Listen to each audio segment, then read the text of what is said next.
জীবনটা তখনই সুন্দর ছিল যখন বুঝতাম না জীবনের মানে কি। জীবনটা তখনই সুন্দর ছিল যখন 1 টাকা দিয়ে 4টা চকলেট পাওয়া যেত। জীবনটা তখনই সুন্দর ছিল যখন প্রয়োজনের চেয়ে প্রিয়জনের সংখ্যা অনেক বেশি ছিল।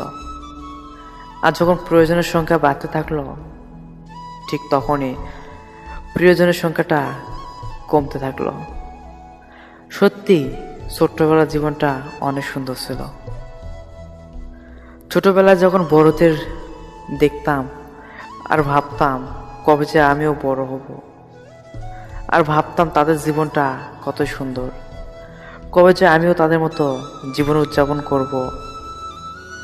কিন্তু আফসোস, বড় হওয়ার সাথে সাথে সে ছোটবেলার দিনগুলোকে মিস করতে শুরু করি। মিস করি সেই সময়টা যখন 8-10 জন মিলে ভাগ করে টাকা দিলেও একটা বল কিনতে গেলে টাকার কমতি পড়ে যেত। সে 8-10 জন মিলে হয়তো কখনো আর মাঠে খেলা হবে না। এখন আর বিকেল হলেও কেউ খেলতে ডাকে না। সময় তো তখনই সুন্দর ছিল যখন